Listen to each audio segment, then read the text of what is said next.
낮에 어떤 사모님이 저에게 찾아오셨는데 그 사모님이 이런 이야기를 하셨어요. 자기 교회 권사님이었는데 완전히 실족해서 교회를 안 나간 지가 10년이 다가오는데 저보고 좀 찾아갔으면 좋겠다. 가까운 데 있으니까.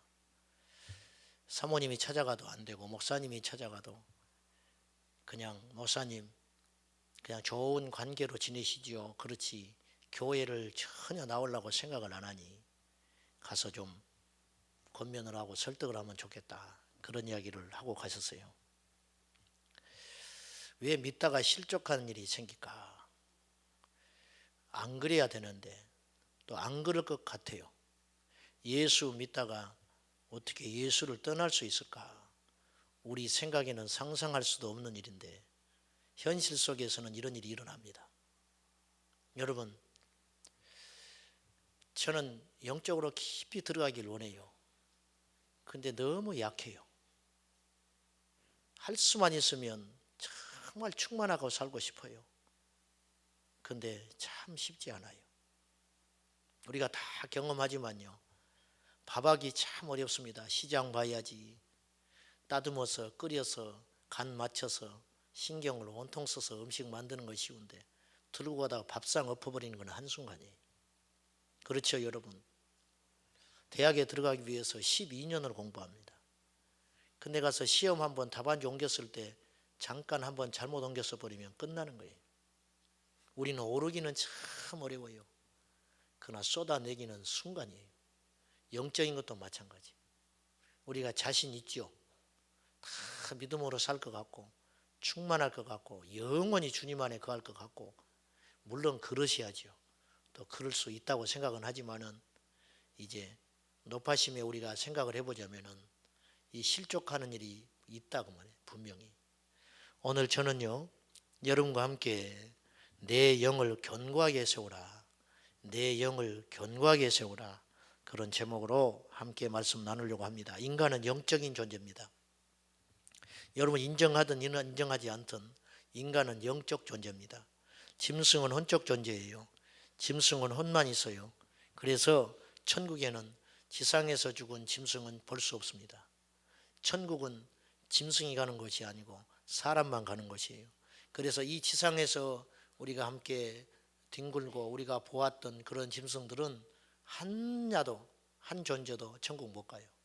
죽음으로 우리 뱃속으로 들어오는 거예요. 끝나는 거죠. 천국에 못 가요. 천국에도 짐승이 있을 수도 있고 없을 수도 있어요. 만약에 있다면 그건 천국에서 하나님이 새롭게 재창조한 짐승이지 이 땅에 있던 존재가 천국에 올라온 것은 아니다 그 말이죠. 이해되시죠? 이건 뭐 당연한 납득으로 논리적으로 당연히 맞는 말이죠. 그런데 사람은 절대로 영은 없어지지 않습니다. 그래서 이 천국에는 우리 영이 가는 것인데 성경 말씀에 주님 말씀하기를 요한복음 6장 63절에 살리는 것은 영이니 육은 무익하다. 분명히 못을 박았어요. 살리는 것은 영이니 육은 무익하다. 쉽게 말합시다. 영이 본질이다 그 말이에요. 영이 진짜 백이다. 그런데 혼적인 삶을 사는 건 마귀에게 속는 거예요. 그래서 내가 너에게 이런 말이 영이요 생명이니라. 우리 주님은 영이요 생명을 주러 오신 것이지 우리에게 육을 강화시키고 육적 만족을 주고 그렇게 오는 존재는 아니다는 거예요. 마귀의 전략은 우리의 육을 만족시켜서 영을 실족시키는 거예요. 여러분 우리 이 땅의 크리스찬 중에요 육적인 크리스찬들이 너무 많습니다. 너무너무 많아요. 육적 크리스찬들이. 정신은 육을 지배합니다. 정신은요 육을 지배해요. 그래서 사상은 생각은 육체를 지배하게 되어 있습니다. 굉장히 무서운 거예요. 그래서 칼은 펜보다 약한 거예요. 이 세상은 지금 무기가 총이 지배하는 세상이 아니고요. 펜이 지배하는 세상이에요. 언론이 지배해요. 언론. 사람들이 제일 무서워하는 게 언론이에요. 대통령도 꼼짝 못하는 거예요. 이 언론이 그렇게 무서운 존재예요. 이 사람 하나 바보 만드는 건 간단합니다. 사람 하나 우습게 여기고 살리고 죽이는 것은 간단해요. 언론의 힘이 펜의 힘이 이렇게 커요. 이 펜이라는 건 뭐냐면 사상이라고 말이에요. 정신, 혼의 힘, 정신의 힘, 혼의 힘이 이렇게 큰 거예요. 근데 생각해 보세요. 육의 힘에 비교할 수 없는 게 혼적인 힘인데 이 혼과 비교할 수 없는 것이 영적인 힘이에요. 그러니 영은 얼마나 중요하냐고 말이에요. 영이 존재한다면 얼마나 중요하냐. 근데 사람들이 영적인 데 관심이 없어요. 영 그러면 그냥 신비주의로 취급해 버리니까. 예. 그래서 우리에게 먼저 한번 고민할 것은 내 영이 약해질 때, 우리가 영을 견고하게 세우는 것이 우리 숙제인데 내 영이 약해질 때 나타나는 현상이 뭔가, 이걸 우리가 분별을 좀 잘했으면 좋겠습니다. 오늘 말씀이 예수님께서 베드로에게 네가 나를 3번 부인할 것을 예언하는 장면이에요. 자, 31절 한번 봅시다. 시몬아 시몬아 보라 사탄이 너희를 밀가부로 다려고 요구하였으나, 계속 흔들어대고 내게 청구한다는 거예요. 고발한다는 거예요. 참수한다는 거예요. 그런데 예수님께서 32절에 내가 너를 위하여 내 믿음이 떨어지지 않기를 기도하였노니 너는 돌이킨 후에 내 형제를 굳게 하라. 믿음은 떨어져요. 믿음은 떨어진다고요. 히브리서의 말씀에 보면 믿다가 실족한 사람들에 대한 경고가 3번이나 계속 나와요. 믿다가 하늘의 은사를 경험하고 영생을 맛봤다 실족하여 세상으로 간 자는 다시 돌이키게 할 수 없다. 그런 비슷한 말씀들이 3번이나 나오는 거예요. 베드로 사도도 그것을 경고했어요. 믿다가 실족한 자에 대해서 경고했어요. 믿다가 실족할 수 있는가? 있다니까요. 그러면 문제는 하루아침에 펑 넘어지는 경우는 드물어요.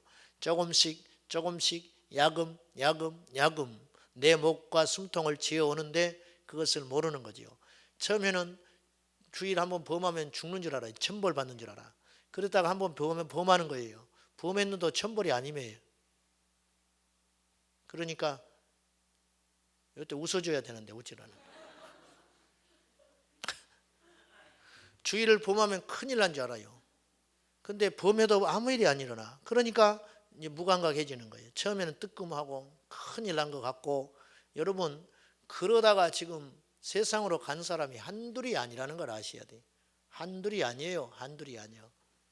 그냥 그런가 보다, 또 이쯤이면 괜찮아, 점점점 안심하고 뒤로 머물고 타협하고 적당하게 이러쿵 하다가 나중에는 침륜에 빠져버린다는, 멸망길로 가버리는 거죠. 계속 예수님의 수제자 시몬 베드로도 흔들어댔다면은 우리는 말할 필요도 없는 거예요. 여러분, 교만하지 마세요. 여러분, 믿음을 의지하지 마시오. 우리의 믿음이라는 건요, 아무것도 아닌 거예요. 우리의 믿음이 겨자씨만도 못해요. 보세요. 겨자씨 할 만한 믿음만 있어도 산을 바다에 던진다고 그랬는데 우리는 산을 바다에 못 던지고 있잖아요. 겨자씨 할 만도 못한 믿음이라는 거예요. 세상에 믿을 수 없는 존재가 사람이요. 세상에 믿을 수 없는 존재가 사람이라고. 우리 시골에서 은혜 받아가지고 방언 받고 귀신 쫓아내고 능력을 행하는 청년이 하나 있었어요. 걔 망난이였는데 군대 갔다 와가지고 옛날에 술이 큰 대짜리 병이 있었어요. 그걸 그 자리에서 먹어버리는 거예요. 부모가 이 사람 만들어 보려고 학교를 마치고 하려고 학교를, 옛날에 전화 가는 것이 흔치 않는 시대인데 학교에 가서 사정하고 봉투 건네주고 해가지고 5군데로 옮겨가지고 고등학교를 겨우 졸업시켜놨어요. 그렇게 망난이었어요. 근데 군대 갔다 오더니 이 사람이 확 뒤집어져가지고 예수를 믿었어요. 그래가지고 예수도 성격대로 믿는 거예요. 그렇게 강하고 거치니까 예수도 아주 화끈하게 믿었어요. 가지고 막 새벽기도도 안 빠지고 전부를 들여가지고 신앙생활을 하고 예수 믿더라고요. 그래가지고는 저를 만나면 하루에 기도 몇 시간 해? 뭐 이렇게 물어보는 거예요, 나한테. 나 만나면 성경 하루에 몇 장 봐? 막 이렇게 물어보고 막 이러면서 나를 가르치려고 하고. 그때 내가 신학하고 있을 때인데 고향에 한 번씩 내려가면 그래요. 그러더니 신학을 했어요. 이분이 결국은 신학을 해서 목회자가 지금은 됐는데, 그 당시 내가 이제 그분을 흉보려고 하는 게 아니라 사람이라는 게 그렇게 믿을 수 없는 존재라. 그렇게 충만하고 자기 전 재산을 교회 진데 다 바쳐버렸어요. 돼지 키우는 사람이었는데 아주 동네 사람이 손가락질 받을 정도로 아주 그냥 미친 듯이 예수께 미쳐서 불붙어서 돌아다니더니 나중에 어떻게 됐느냐, 그 아버지가 돌아가셨는데 장례식 때 우리 형님이 갔다 왔는데, 야야 그 목사 맞냐? 그래. 왜요? 담배 피우고 돌아다니더라. 그러는 거예요. 잘못 봤겠지요. 설마 그럴 리가. 야, 나만 봤냐? 그렇지 않아. 허허 그러는 거예요. 보세요. 사람은 그런 존재예요. 사람은 그런 존재라고. 무엇을 우리가 믿고 무엇을 장담해요. 근데 서서히 망가진다. 영이 약해지면. 자, 다시 본론으로 돌아가서 우리 영이 약해질 때 일어나는 현상들. 여러분들이 이제 무슨 말인지는 알 거예요. 제가 전하려고 하는 것이. 영이 약해진다는 말은 사실은 이해하기 어려운 말이고 세상에서는 듣지도 보도 못한 소리죠. 믿음의 세계 안에서 우리가 표현하는 뜻인데 내 영이 약해질 때, 내 영이 시들해질 때 일어나는 현상들이 몇 가지 있다 이거예요. 우리 한번 잘 점검을 해봅시다. 첫째로 영적 무기력에 빠집니다. 아무것도 하고 싶지 않아. 영적으로 예배도 드리고 싶지 않고 의욕도 없고 영적으로 무장해제돼 버린 상태예요. 원수를 이기지도 못해요. 알고도 지배받습니다. 공격을 받고 있어요. 제가 공격을 받고 있음에도 불구하고 내가 이길 수 있는 동기도 없고 이기고 싶은 의지도 없고 이러면 안 된다는 걸 본인이 알아요. 근데 힘이 있어야 이기지. 힘이 있어야 일어날 거 아니요. 여러분 그런 분들이 많지요. 영적 무기력에 빠졌어요. 이러면 안 된다는 걸 알아요. 이러면 안 된다는 거. 지금 50% 이상이 지금 그런 생각을 갖고 있어요. 내가 볼 때는 내 지금 예배 생활과 내 신앙 생활이 아주 못마땅해요. 이렇게 사는 게 아니요. 이건 사는 것도 아니요. 이건 예수 믿는 것도 아니라 스스로 이렇게 자책하면서 근심하면서 이렇게 살아가요. 그런 문제의식도 없는 사람이라면 구원받도 못한 사람이니까 그건 말할 가치도 없는 것이고 그것은 어쨌든 그런 영적 무기력에 빠져버리는 거예요. 왜? 내 영이 약하니까. 내 영이 견고하지 않으니까 안 되는 것이죠. 알아요. 들어서 알고 보아서 알고 어떤 것이 귀한 줄 알고 무엇을 해야 할 줄도 아는데 알면 뭐예요? 받쳐줄 힘이 없는데 성경에 뭐라고 그랬어요? 애를 가져서 해산할 때가 되는데 힘이 없어서 애를 낳지를 못해요. 이게 이스라엘의 상태였는데 이 시대가 그렇다. 기도의 능력도 믿어요. 하나님도 믿어요. 말씀의 능력도 믿어. 예배의 능력도 믿어. 교회 봉사의 가치도 알아요. 전도의 능력도 알아요. 알면 뭐예요? 움직이지를 못하는데 왜? 영적인 무기력, 영적 잠에 빠져가지고 알지만 할지 못한다. 얼마나 이게 가련한 신세냐고. 그러한 영적 무기력에서 탈피해야 됩니다. 아멘입니까? 두 번째는요, 영적으로 경솔해집니다. 내 영이 약해지면요, 영적으로 아주 경박스러워져요. 영적인 경솔함이 온다. 십자가가 가볍습니까? 십자가는 가볍지 않습니다. 여러분, 기쁜 것과 가벼운 건 달라요. 기쁜 것과 농담하는 건 다르다고. 예. 그리스도인답지 못하다고 말이에요. 한마디로 말하면. 대화의 화제가 세상적이에요. 자칫 잘못하면 깜빡 속아가지고 우리도 그런 대화에 휩쓸려가지고 막 경박한 허탄한 이야기들. 하나 가치 없는 이야기들.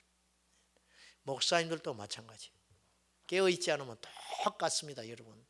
목사님들도 모이면 무슨 이야기 하냐면 한날 그건 화초 이야기하고 앉아가지고 그 뭐 고상하시니까 뭐 녹차 이야기하고 있고 차 보이차 뭐 이런 이야기들 하고 있고 이번에 보이차를 구했는데 이거 누가 갖다 준 것인데 얼마짜리인데 이걸 받았노라고 뭐 그런 이야기 하고 있고 순전히 그런 이야기 허탄한 이야기 건강 이야기들 막 그런 거 굉장히 관심 많아요.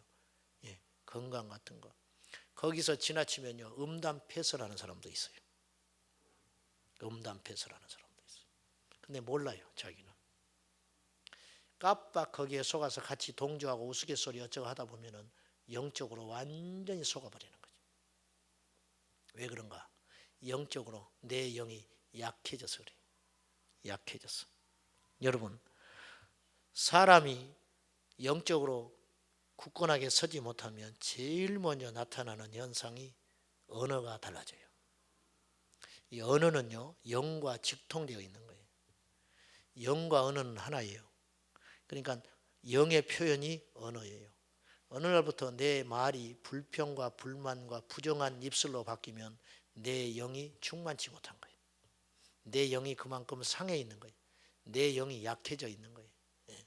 내 입술에서 자꾸 짜증나는 소리, 불평하는 소리, 부정적인 소리, 나쁜 소리 그런 말 하기 시작하면 내 영은 벌써 병든 거예요. 오염된 거예요. 오염된 거. 그리고 나약한 소리를 막 퍼붓기 시작해요. 나약한 소리가 나오고 핑계대는 소리가 나오고 이기적인 소리가 나오기 시작하는 거예요. 굉장히 이기적인 소리가 쏟아져 나오기 시작해요. 셀 모임 하고 나서 내가 귀에 닳도록 이야기해서 닦지 않도록 셀 예배 잘 드리고 차 한잔 마시면서 허탈한 소리 싹 해버리면 받은 은혜 싹 쏟아버리고 원상태 백지돼서 돌아가요. 뭐하러 모입니까? 그 고생하고 불편하게 낮에 일하고 밤에 밥도 굶고 허덕거리고 와가지고 셀 모임 한다고 와가지고 잘 예배드리고 남의 이야기 쓸데없는 소리 가치없는 소리 허탄한 소리 싹 하고 쏟아내고는 다시 원상태 돼서 그냥 완전히 지워져서 간다 그래. 영적으로 분별하지 못해서 그래. 자기 자랑 자기 과시 그런 쓸데없는 이야기. 이게 뭐야? 혼의 이야기. 이거 얼마짜리인지 알아? 얼마짜리인지 알면 뭐 할 거예요 내가. 응? 어디 가니까 뭐 옷이 싸다더라. 어디 가니까 신발이 싸다더라. 어디 가니까 어쨌다더라. 아이고 또 머리 했네. 머리 하든지 말든지. 이런 세상의 이야기, 가치 없는 이야기, 완전히 쓸데없는 이야기. 예수가 어디가 있냐 그 안에. 예수가 어디가 있냐. 예수가. 사람이라는 게 어떻게 영의 이야기만 하고 사느냐 그렇게 말씀하실지 모르지만은 속지 말아야 됩니다. 이용도 목사님은 그래서 무언이라고 그랬어요. 호를 시무원이라고 했어요. 말하지 않는 것이 좋다. 그 시자가 볼시자가 아니더라고. 나는 볼신자인 줄 알고 오래 그랬어요. 보는데 말하지 않는다는 줄 알았더니 그게 아니고 말하지 않는 것이 옳다. 그런 뜻이더라고. 시무원. 말하지 않는 것이 좋다. 에베소 5장 11절에 보면 열매 없는 어둠의 일을 쫓아가는 사람이에요. 여러분 나쁜 일은 아닌데 잘 들으셔야 됩니다. 저도 속으니까 우리가 같이 이제 연합해야 돼요. 어느 한 사람만 노력해서 되는 게 아니에요. 셀 리더만 죽으라 노력한다고 될 일이 아니에요. 셀 식구들이 받쳐줘야 돼요. 또 어느 때 되면 셀 리더가 미혹돼 가지고요 자기 입에서 막 그런 거 쏟아낼 때가 있어요. 그때는 셀 식구들이 딱 단결해 가지고 이것도 미쳤구나 그렇게 생각. 그러고는 딱 끊어버려야 돼요. 대화를 그만합시다. 딱 그래야 되는 거예요. 그래서 영적으로 견고히 세워져야 돼요. 함께 열매 없는 어둠의 일. 나쁜 일은 아닌데 가치 없는 일이 있다 이거예요. 나쁜 일은 아닌데 가치 없는 일. 그것도 하나님 앞에 똑같이 악한 일이에요. 가치 없는 쓸데없는 일이에요. 세 번째는요. 영적으로 오판을 하게 돼요. 무슨 말이냐면 영이 약해지면 첫째로 영적 무기력에 빠지죠. 당연하지요. 내 영이 약하니까 영적 무기력에 빠지지. 두 번째는 분별이 상실되니까 영적으로 허탄한 걸 쫓아가요. 그래서 영적으로 경박스럽고 경솔해지는 거예요. 있죠? 무슨 말인지 아시죠? 우리가 다 경험해 봤어요. 경험해 봤기 때문에 우리가 다 공감하는 거예요. 영적인 경솔함. 너무너무 경솔해. 경박하고 경솔하고. 유머 있는 것과 경솔한 건 다른 거예요. 무슨 말인지 아시겠지요? 기쁜 것과 가벼운 건 다른 거예요. 그 세 번째는 영적인 오판을 하게 된다. 영적 결정을 잘못된 결정을 하게 된다고 말이에요. 이 잘못된 결정을 하게 되는 이유 중에 하나는 자기 중심적 사고가 있어서 그래요. 내 중심적 사고. 나는 옳고 상대는 틀리다는 것에서 시작하는 거예요. 이게 바로 영이 약해진 결과예요. 나는 다 옳아요. 다 남의 탓을 하는 거예요. 저거 남의 탓하지요. 남의 탓하고 있는 것은 내 영이 약해졌기 때문인 거예요. 내가 강하면요 남의 탓을 하는 게 아니라 그 아픔과 그 옳지 못한 걸 보므로 나를 점검하게 되는 거예요. 나는 어떤가? 나는 저런 모습이 없는가? 근데 그렇게 판단할 능력이 상실되는 거예요. 왜? 내 영이 분별력을 상실했어요. 내 영이 약해진 거예요. 구원은 받았고 하나님이 함께 하시지만은 하나님 앞에 충만하지 못한 상태가 되면 그런 오류와 실수들을 계속 범하면서 시간들을 보내버리게 되는 거예요. 여러분 이 시대의 마지막 마귀가 하는 일이 뭡니까? 우리 시간들을 계속 뺏어가는 거예요. 가치 없는 일, 의미 없는 일, 필요 없는 일을 끌고 다니면서 우리에게 잘못된 판단을 내리게 해가지고 하나님의 앞에 충성하지 못하도록 하는 거예요. 이게 바로 영적 오판하는 거예요. 그래서 영적으로 약해지면 우선순위가 바뀌어버려요. 하나님이 아니요, 예배가 아니라고요. 이유는 얼마든지 있어요. 바쁘고 힘들고 아프고 핑계댈 게 수만 가지. 말 들으면 그럴싸해요. 그러나 속고 있어요. 절대 그것에 넘어가면 안 돼요. 영적으로 오판하면 안 됩니다. 절대로 잘못된 결정을 내릴 수 있어요. 나는 옳고 상대방이 틀리다는 전제하에 그런 판단을 내리기 시작하는 거예요. 시간과 에너지를 낭비케 하게 된다고 말이에요. 이게 마귀의 역사예요. 여러분, 진정한 성령 충만은 입에 거품 물고 다니는 게 아니고, 진정한 성령 충만은 거품을 제거하고 내 자신을 냉정하게 바라보는 것이 성령 충만이에요. 사도행전 6장에 보면은 초대교회가 분란이 일어났습니다. 초대교회 히브리파와 헬라파가 다툼이 일어났어요. 이 헬라파 유대인들이 불평에 빠진 거예요. 왜 우리는 숫자가 적다고 무시하냐 이거예요. 왜 우리 히브리파 사람들, 어려운 사람들만 도와주냐, 이 사람들이 들고 일어나는 거예요. 초대교회가 완전한 공동체였음에도 불구하고 이 분란이 일어나가지고 둘로 쪼개지게 생긴 거예요. 큰일 난 거예요. 그때 사도들이 사람을 모이게 합니다. 이 사도들의 옳은 결정을 잘 보십시오. 자, 문제의 핵심을 정확히 깨달아요. 즉 오판하지 않는다 그 말이에요. 이 일이 왜 일이 비롯됐는가, 누가 잘못했는가, 그렇게 하지 않아요. 문제가 우리에게 있다. 사도들이 이렇게 인정하는 거예요. 우리가 말씀 전하는 것과 기도하는 일에 힘써야 되는데 그걸 하지 못하고 이것을 관여했더니 이런 문제가 생기는구나. 이 일을 할 사람을 따로 뽑자. 그리고 오직 우리가 해야 할 일을 해야겠다. 우리는 말씀 전하는 것과 기도하는 일에 전무하리라. 그렇게 딱 결정 내리니까 전부 기뻐했어요. 그리고 그런 갈등이 한순간에 사라져버리는 거예요. 사단이 흔들었는데 성령에 충만했던 사도들이 정확한 결정을 하게 됐다는 거예요. 올바른 결정을 하게 됐다는 거예요. 이게 성령 충만이에요. 진정한 성령 충만이라. 여러분, 기도하지 않을 때, 하나님과의 사랑이 식을 때 절대로 욱하는 심정으로 어떤 일을 결정하지 마세요. 그것은 육의 결정이에요. 육의 결정. 욱하고 결정하지 말라고 말이요. 그래서 쉽게 결정하지 말라고 말이요. 기도하고 삭혀서 내 안에서 성령의 역사하심과 인도하심을 따라서 그렇게 결정해야 그것이 탈이 없다 그 말이에요. 네 번째는 영적 두려움에 사로잡히게 돼요. 이게 이제 큰 문제인데, 영적 두려움. 두려움은 두 군데서 옵니다. 첫째는 마귀에게서 와요. 두려움은. 그런데 마귀가 심어준 두려움은 헛된 두려움이에요. 자, 제 자랑이 아니고 내가 몇 번 이야기했어요. 예수 그리스도를 믿고 예수님이 내 안에 들어온 후에 저는 두려움이 없어졌어요. 밤에 혼자 밤길 가는 거, 그게 뭐가 무서워요? 낮하고 들을 게 뭐가 있어요? 밤이라고 그 길이 무서워야 돼요? 낮에 갔던 그 길이 밤이 왜 무섭냐고 말이요. 그래 안 그래요? 밤이라고 해서 다를 게 뭐가 있어요? 헛된 두려움을 심어주는 거예요. 헛된 두려움. 소화가 안 되네? 암 걸렸나? 이게 헛된 두려움이 헛된 두려움. 눈이 좀 잘 안 보여. 이대로 속용되는 건 아닐까? 이게 헛된 두려움이요. 헛된 두려움.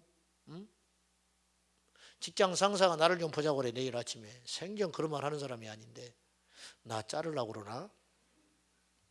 막 이런 쓸데없는 두려움에 사로잡히기. 왜 그런가? 내 영이 약해지고 자신감이 없고 견고하지 않으니까. 설령 그런 일이 일어날 수도 있어요. 그러나 담대하게 주님 안에 있으면 더 좋은 일이 기다리고 있다고 믿어지는 거예요. 일이 hil비하면 안 된다니까. 그냥 이랬다 저랬다 엎어졌다 넘어졌다 자빠졌다 그러면 안 된다. 기분 따라 예수 믿지 말라고 그랬어요. 제가. 무슨 말인지 아시죠? 기분 따라 예수 믿다 지옥 간 사람이 한둘이 아니에요. 왜 그렇게 나약하냐고 말이에요. 왜 그렇게 겁이 많냐고. 영적으로 무기력해가지고 두려움이 많아요. 두려움은 마귀에게서 와요. 근데 마귀가 우리에게 심어주는 두려움은 허상이에요. 헛된 두려움, 가짜예요. 마귀는요, 얼마나 힘이 없는지 우리를 속인다니까요. 여러분, 힘이 없으니까 속이는 거예요. 힘이 있으면 우리를 죽이죠. 우리를 죽이고 살리는 분은 하나님밖에 없어요. 마귀는 우리를 죽이질 못해요. 우리를 건들질 못하니까 속이는 거예요. 이게 마귀의 한계성이라. 그래서 성경은 마귀를 피하라고 하지 않아요. 죄는 피하고 마귀는 대적하라고 그러는 거예요. 죄는 피하고 마귀는 대적하는 게 영적 원리예요. 죄길은 피하는 거예요. 그러나 마귀는 대적하는 거예요. 마귀를 대적하라. 야고보서 4장 7절에 마귀를 대적하라. 그리하면 피하리라. 할렐루야. 두려움은 첫째로 마귀에게서 온다. 두 번째로 두려움은 죄에서 와요. 죄. 아담과 하와가 범죄한 후에 숨어버립니다. 하나님이 부르세요. 아담아, 아담아, 네가 어디 있느냐? 내가 버섯기에 숨었나이다. 뭐 처음 벗었어? 원래 벗고 살았는데. 갑자기 벗은 것이 큰 문제가 되는 거예요. 왜? 죄가 들어오는 거예요. 죄. 달라진 건 아무것도 없지요. 하나님이 꾸중하기를 했습니까? 하나님께 벌을 내렸습니까? 아무것도 없어요, 아직. 근데 자기가 범죄하고 나니까 두려움이 생기는 거예요. 범죄하니까 하나님을 볼 수가 없어요. 이게 죄에서 비롯된 두려움이라. 이게. 죄는 어디서 오는가? 욕심이 옵니다. 욕심이 잉태하면 죄가 된다고 그랬어요. 여러분, 우리가 욕심을 가질 수는 있는데 잉태하면 안 돼요. 욕심을 품을 수는 있는데 계속 품고 있으면 곤란하다 그 말이요. 그걸 예수의 이름으로 대적해서 떠나버려야 돼요. 마땅히 사람이 생각할 이상의 것을 생각하지 말아라. 꿈과 욕심을 구분할 수 있어야 돼요. 꿈과 욕심을 구분할 수 있어야 돼요. 욕심을 품음으로 시험에 빠져서 죄의 종로로 타는 경우들이 너무 많다 이거예요. 여러분, 모든 두려움은 우리의 능력과 우리의 꿈을 빼앗아가 버려요. 무력화시켜 버립니다. 사울 왕이 하나님 앞에 허둥지둥 해버려요. 하나님 앞에 온전히 중심을 다해서 주님을 의지하지를 못해요. 사울 왕이 천하를 다 지었거든요. 왕이에요. 뭐가 무서워요? 그런데 사울이 다윗을 무서워해요. 한마디 때문에 무서워요. 백성들이 이렇게 찬송을 했어요. 사울이 죽인 자는 천천이고 다윗이 죽인 자는 만만이라. 여러분, 깨어있는 주님의 사람이라면 그 말을 듣고 웃어버려야 되는 거야. 그리고 다윗은 자기 사이 될 사람이에요. 참 내가 좋은 놈을 얻었네. 이래야 될 정상 아닌 거예요. 내가 보는 눈은 있어. 내가 참 복이 많아. 이런 든든한 사이를 얻었으니 얼마나 좋아. 나도 좀 일찍 물려주고 좀 쉬어야겠다. 이렇게 생각하면 얼마나 만사 형통하고 더 높아지고 존경스러워요. 안 되는 거예요. 심령이 오므라들어가지고 그런 생각을 갖지를 못하는 거예요. 왜? 자기 안에 두려움이 들어와 버리는 거예요. 두려움의 종이 되니까 계속 허둥지둥하고 쫓겨다녀요. 그래서 사무엘상 15장에 하나님께서 명령하셨거든요. 사무엘을 통해서 아말렉과 전쟁할 때 전부 멸해버려라. 그런데 짐승을 남겨와요. 남겨와가지고 왜 남겨왔냐? 순종이 제사보다 나은데 왜 남겨놨냐? 그렇게 말하니 하나님께 제사 드리려고 했다고 거짓말하거든요. 왜 순종이 제사보다 나은데 누가 하나님이 그런 제사를 받겠다고 했느냐? 하나님은 네가 말씀에 순종하는 걸 원하는데 왜 쓸데없이 네 생각을 해가지고 제사 지내겠다고 얕은 깨를 해가지고 가축을 살려놓고 가져왔냐? 그렇게 하니까 사울이 속에 있는 말을 탁 해버립니다. 사무엘상 15장 24절에 뭐라고 그랬냐면 백성들을 두려워하여 그렇게 속이야기라는 거예요.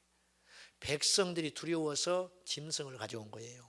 하나님께 제사하기 위해서 짐승을 살려둔 게 아니고 백성들의 마음을 얻으려니까, 백성들의 환심을 살려니까 노획물도 가져오고 백성들 앞에 제사를 지내야 백성들이 안심하는 거예요.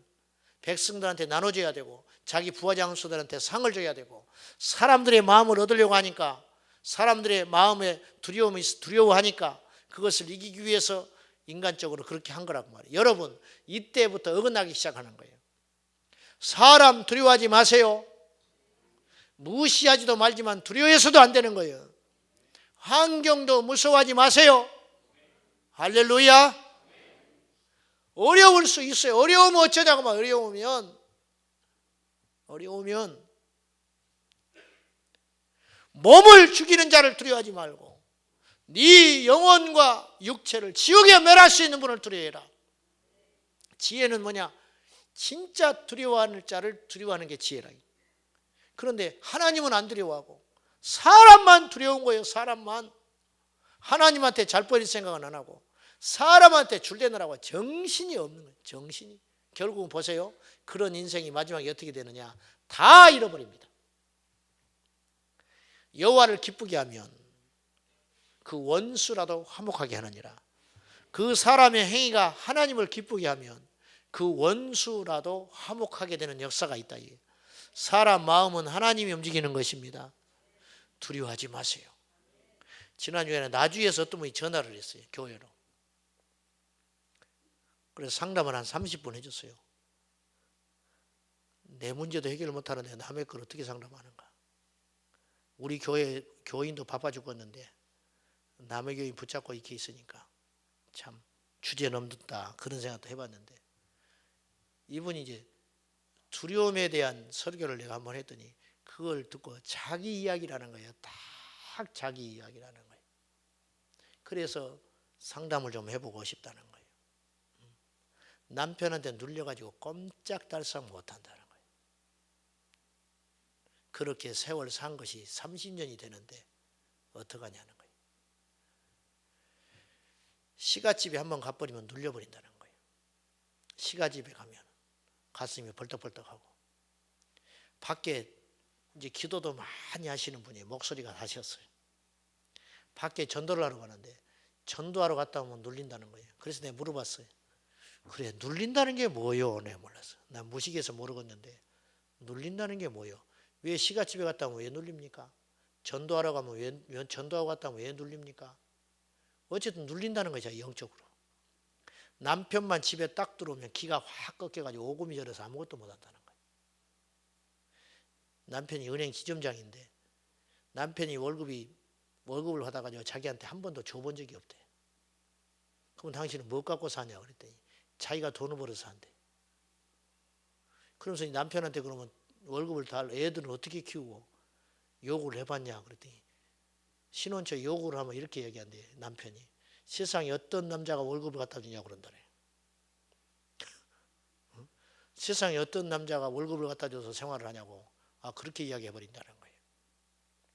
눌려있는 세월이 30년이라. 두려움에 꽉 차있다. 그래서 내가 싸우라고 그랬어요. 부부싸움을 해라고 그랬어. 왜 못 싸우냐. 싸워봤냐 그랬더니 어쩌다 한번 싸우면 자기가 집을 나간다고 그런대요. 그래서 내가 그랬어. 한 번만 더 그런 소리 하면 나가라고 그러라고 그랬어. 다행이네. 당신 보고 나가라고 안 하고 자기가 나간다고 그러는데요. 그래서 내가 얘기했어. 당신 남편이 굉장히 약한 사람이죠. 그랬더니 약하대. 집에서만 용감하대. 직장에 가면 맵도 못 춘대.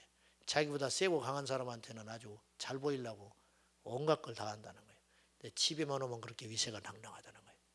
그래서 싸우라고 그랬어요. 싸워가지고 그 입에서 너 나 집 나간다 그러면 얼른 나가라고 그러라고 그래요. 나가라고 딱 그러라고 그랬어요. 맞서서 분명히 싸우라고 그랬어요. 자, 저를 따라하세요. 축복의 영토를 뺏기지 말라. 여러분, 우리가 세상에 나가 친절해야 됩니다. 숨도 크게 안 쉬게 할 때가 있다 이거예요. 예수님 때문에, 복음 때문에 뺨을 맞아도 한쪽 뺨을 돌려줘야 할 때가 있어요. 그런데 원수가 나의 영적 영토를 침범하는 것은 견디면 안 됩니다. 너무 많은 사람들이 하나님께서 주신 축복의 영적 권위를 상실해요. 요새 부모들이요, 자식한테 두드려 맞습니다. 맞지는 않는다 할지라도 폭언과 무례한 가운데도 가만히 있는 거예요. 사울 왕이요, 처음에 왕이 됐을 때, 왕으로 이렇게 옹립이 될 때 추춤추춤 도망갑니다. 그러다가 숨어 있다가 어찌 왕이 됐는데 백성들이 비웃어요. 저까지 게 왕이냐? 쉽게 말하면 이런 거예요. 근데 성경에 이렇게 써 있어요. 사울이 한마디도 대답지 아니하였더라. 이거 뭐냐? 웅크려 들어버린 거예요. 여러분, 이러면 안 되거든요, 왕은. 근데 이제 주의 성령이 임해서 사울 왕이 하루아침에 영적 권위를 가져요. 그래가지고 그 뒤에 백성들이 뭐라고 하냐면, 누가 사울을 대적하냐? 내가 가만히 안 있어. 백성들의 마음이 사울에게로 확 와버립니다. 하나님이 권위를 세워주는 거거든요. 그 결정적인 어떤 계기는 무엇으로 말미암아 됐느냐? 성령이 임하시고 그렇게 된 거예요. 성령이 임하시면요, 담대해야 됩니다. 성령 임하시면 두려움이 떠나가야 돼요. 누구도 우리를 무시하게 두면 안 돼요. 할렐루야. 오늘 내가 부부싸움 시키려는 게 아니라 하나님께서 여러분에게 영적 영토가 있다 이거예요. 영적인 것은 줄다리기예요. 내가 끌어오든지 아니면 내가 끌려가든지 둘 중에 하나라요. 그러므로 다른 건 다 양보해도 좋아요. 그러나 하나님의 영의 것은 빼앗기면 안 됩니다. 부부간에도 두려움을 느껴요. 여러분, 남편에게 두려움을 느끼고 아내에게 두려움을 느끼는 것은요, 건강한 관계가 절대 아닙니다. 우리 집은 싸워본 적이 없다. 그게 좋은 게 아니에요. 어느 한쪽이 일방적으로 희생하고 있는 거예요. 그건 절대 건강한 게 아니에요. 부모가 자식한테 모욕을 당하고 몹쓸 소리를 듣는데 부모가 영적 권위를 상실해가지고 누구 부끄러우니까 말도 못하고 이렇게 사는 사람이 있다. 이건요, 정말 예수 믿으면서도 만약 이렇게 살아가고 있다면요, 빨리 정신 차리고 회복해야 됩니다. 그 자식도 멸망길로 갑니다. 그 자식은요, 부모의 축복 속에 자라야 돼요. 부모가 축복을 빌어주고 부모가 기도를 해주고 부모가 사랑을 해줘야 자라는 것인데, 그런 자식한테 어떻게 축복이 나옵니까? 그러니 그 자식이 어떻게 되겠어요? 마지막에. 자, 사랑하는 여러분, 우리가 영이 약해지면 두려움이 밀려와요. 아무것도 아닌데 두려움이 와요. 그 두려움을 예수의 이름으로 승리하세요. 내 영이 견고해져야 됩니다. 누가 우리를 그리스도의 사랑에서 끊으리요? 로마서 8장에 사도 바울이 담대하게 선언합니다. 누가 우리를 그리스도의 사랑에서 끊으리요? 바울은요, 모든 걸 잃어버렸어요. 예수님 안에서 잃어버렸다기보다는 스스로 다 내려놓고 포기했어요. 인맥 끊어졌습니다. 재산 끊어졌습니다. 상속권 끊어졌어요. 예수 믿고. 그리고 그의 미래 장래 다 포기했습니다. 그러나 바울은 절대 위축되지 않아요. 절대 바울은 기죽지 않아요. 왜? 주님의 영이 함께 하시기 때문에. 이게 예수 신앙이요. 하나님이 함께하는 자는 맹물 먹고 배 두드리고 기쁘고 뛰어다녀야 돼요. 할렐루야. 누가 우리를 그리스도의 사랑에서 끊습니까? 누가 우리를 정죄합니까? 누가 우리의 과거 때문에 우리의 발목을 잡고 있습니까? 누가 우리를 괴롭힙니까? 누가 우리의 것을 노략질해 갑니까? 누가 우리의 영적 영토를 침범하고 있습니까? 예수의 이름으로 담대하게 승리할 수 있어야 한다는 거예요. 우리가 약하니까 자꾸 짓밟히는 거예요. 영이 약하니까 맞서 대적하고 승리하고 우리가 기쁨으로, 우리가 주님 안에서 우리를 주께서 부르실 때는 그렇게 살라고 부른 것인데 전부 뺏기고 비실비실하고 그렇게 하다가 하나님 앞에 갔을 때 너 무엇하다 왔느냐? 그냥 그럭저럭하고 왔나이다. 바보 멍충이가 있냐? 내가 너에게 영권을 줬는데, 내가 너에게 다스릴 수 있는 권리를 줬는데, 생육하고 번성하여 땅에 충만하고 정복하고 다스리라고 줬는데, 예수 이름의 권세도 줬는데 그걸 땅에 묻어놓고 사장시켜 놓다가 질질질 하다가 얻어맞고 다니다가 이렇게 왔다. 겨우 구원받는 거예요. 겨우 구원받는 거. 있을 수 있는 일이냐 그 말이에요. 자, 결론 어떻게 해야 되느냐?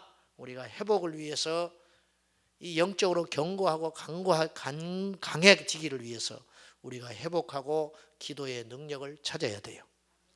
이용도 목사님, 감리교 부흥사였던 이용도 목사님, 아까 내가 시무원 이야기했는데 이분이 그의 일기에서 이런 글을 썼어요. 좀 읽어볼게요. 기도가 없을 때, 제목이 이것인데, 기도가 없을 때 나의 영이 마르는 때입니다.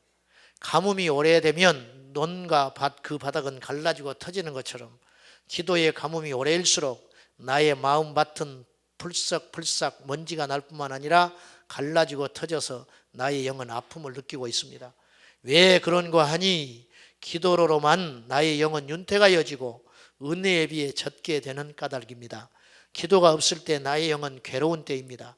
밥이 없어 괴로움이 아니요 옷이 없어 괴로움이 아닙니다. 다만 기도가 없는 그것만이 나의 괴로움입니다.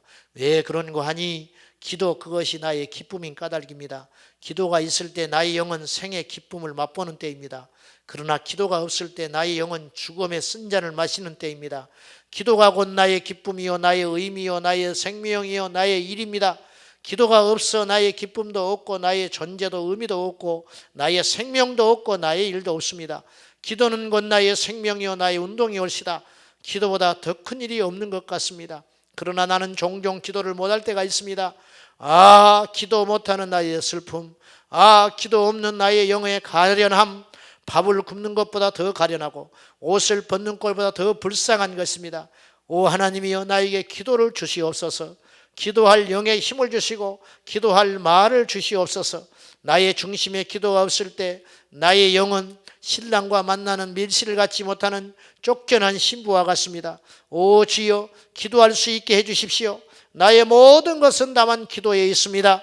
기도를 마귀에게 빼앗기어 나는 모든 것을 빼앗기는 자입니다. 마귀는 나의 기쁨을 빼앗으려 하지 않습니다. 저는 지혜로운 놈입니다.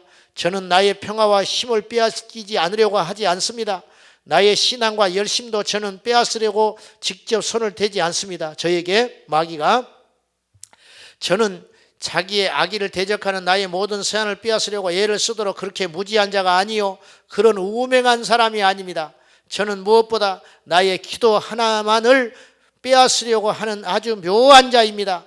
기도만 빼앗으면 신앙도 열심도 기쁨도 평화도 다 자연히 빼앗을 수 있기 때문입니다. 나의 신앙으로 되는 생활 전체가 모두 기도 위에 건설되어 있고 기도 속에서 형체를 이루는 것이고, 저는 나의 기도로 상하고 무너뜨리는 것을 가장 큰 일로 삼습니다. 오 주여, 이 마귀의 관계를 깨닫고 구원하여 주소서.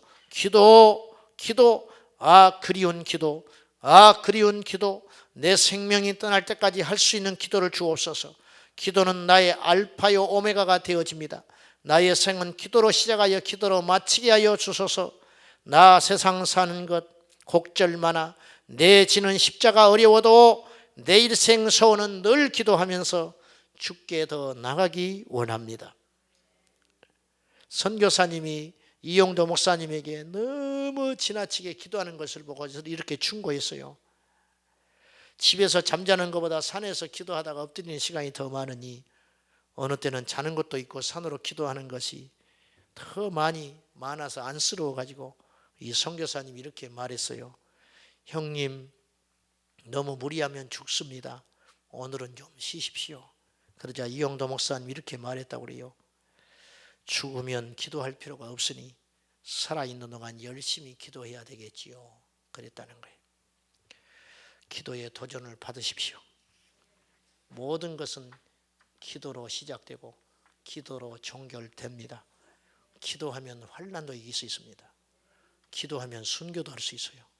기도가 약해지면 온 세상을 얻어도 불평이 생겨요. 기도가 약해서 내 영이 약해지면 그렇게 되는 거예요.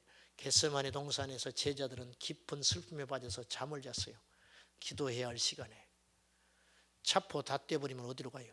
여러분들, 날씨 좋으니까 꽃구경 다니고 괜히 돈도 없으면서 가정의 달이라고 청방지중 돌아다니고 쓸데없이 돌아다니고 카드만 긁어대고 있다가 6월달에 카드 어디서 나오면 후회하지 말고 깨어서 기도하시오. 좋은 것도 그때뿐이요. 만난 것도 그때뿐이요. 아무리 좋은 경치도 보고 나면 기억도 안 나요. 사진 몇 장밖에 남지 않는 것이요. 우리의 처소는 주님의 품이고 우리의 취미는 기도요. 우리의 능력도 기도요. 우리의 힘도 기도요. 우리가 잘할 수 있는 유일한 것도 기도 되시기를 축원합니다.